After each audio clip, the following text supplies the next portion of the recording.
কখনো চেয়ারে বসে আবার কখনো বিছানায় শুয়ে শুয়ে ল্যাপটপের মাধ্যমে কাজ করেন আর্থ্রাইটিস রোগে আক্রান্ত হওয়া শয্যাশায়ী জাহেদ হোসেন। নিজে স্বাবলম্বী হয়ে দায়িত্ব নিয়েছেন পরিবারের, পাশাপাশি দেশের অর্থনীতিতেও রয়েছে তার অবদান।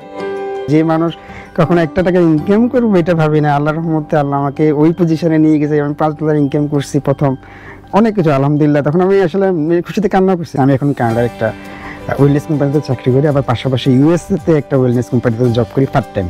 তো দুই জায়গায় কাজ করে আলহামদুলিল্লাহ আমি ভালো আছি। একসময় নিজেকে পরিবারের বোঝা মনে করা শয্যাশায়ী জাহেদ হোসেন বর্তমানে আয় করছেন শত শত ডলার।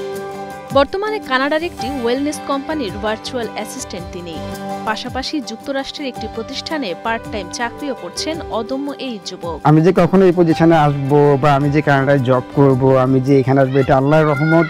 আল্লাহ আমাকে সবসময় রহমত করছি বিধায় আজকে আমি এই জায়গায়। কখনো আমি নিজেও ভাবি নাই যে আলহামদুলিল্লাহ আজকে আমি এখানে আসছি একমাত্র আল্লাহর রহমতে আসছি। এটা আমি শুকরিয়া করে কখনো শেষও করতে পারবো না। চট্টগ্রাম জেলার মিরসরাই উপজেলার পূর্ব দুর্গাপুর গ্রামের মৃত আবুল কালাম ও নূরনাহার দম্পতির ছেলে জাহেদ হোসেন। হঠাৎ জ্বর আর খিঁচুনির মাধ্যমে শারীরিক জটিলতা দেখা দেয় 8ম শ্রেণী পড়ুয়া জাহেদের। চিকিৎসায় ধরা পড়ে আর্থ্রাইটিস রোগে আক্রান্ত তিনি। শারীরিক ব্যথা তাকে আটকে ফেলে বিছানায়। দেশের বাইরে নিয়ে চিকিৎসা করানোর পরামর্শ দেন চিকিৎসক, কিন্তু পারিবারিক অর্থাভাবে তাকে করানো হয়নি উন্নত চিকিৎসা। এক পর্যায়ে বন্ধ হয়ে যায় তার লেখাপড়াও।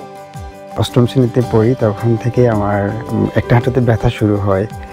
তো ব্যথা আসতো, আবার প্রচুর জ্বরও হতো। তো ব্যথা আসতে আসতে আমি ডাক্তার দেখাতে থাকি ফ্যামিলি থেকে সব সময়।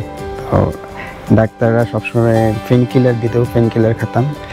তো কিছুদিন ব্যথা ভালো হইতো, আবার শুরু হইতো, এভাবে অনেকদিন চলতে থাকে। যখন আমি একদম 9ম শ্রেণীতে উঠবো তখন আবার জ্বর হয়ে একবারই আমি হাঁটাচলা করতে পারি না একবারে। তখন আবার এখনও ডাক্তার দেখানো হয়, এভাবে প্রচুর ডাক্তার দেখানো হয়, ঢাকা চিটাগং সবসময়। তো ঢাকা থেকে এক সময় বলা হলো যে আমার জয়েন্ট ড্যামেজ হয়ে গেছে, আমার আর্থ্রাইটিসের কারণে আমার হিপ জয়েন্ট ড্যামেজ হয়ে গেছে, হাঁটু জয়েন্ট ড্যামেজ হয়ে গেছে। তো আমাদের ফ্যামিলিতে ওই সিচুয়েশন নাই যে $4 লাখ ফেলে দেবে। তবে থেমে যাননি সাহসী জাহেদ। নিজেকে একজন উপার্জনক্ষম সচ্ছল ব্যক্তিতে রূপান্তরিত করতে 2020 সালে বড় ভাইয়ের দেওয়া একটি ট্যাব থেকে জাহেদের ফ্রিল্যান্সিং শেখার শুরু। ইউটিউব আর গুগল ট্রান্সলেটের সাহায্যে ইংরেজিতে দক্ষতা অর্জন করে ফ্রিল্যান্সিং এর জগতে প্রবেশ করেন তিনি। আমার একটা ট্যাব ছিল যেটা আমার ঘরে আমার ভাই আমাকে গিফট করছিল তখন।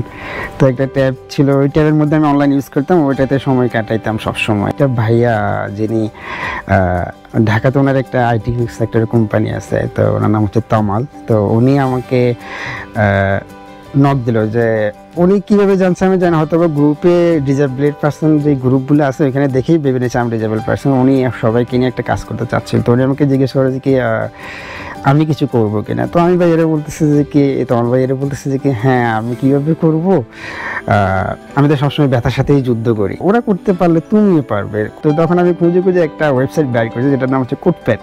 তো কোডপেনে আমি কী করলাম, শুরু করলাম কোডপেনের ভিতরে আমি HTML করা শুরু করলাম।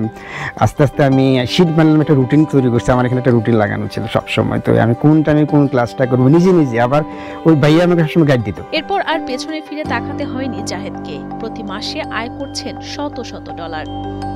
ইচ্ছা শক্তি থাকলে জীবনের সব চ্যালেঞ্জ জয় করা সম্ভব, তা প্রমাণ করেছেন অদম্য জাহেদ হোসেন।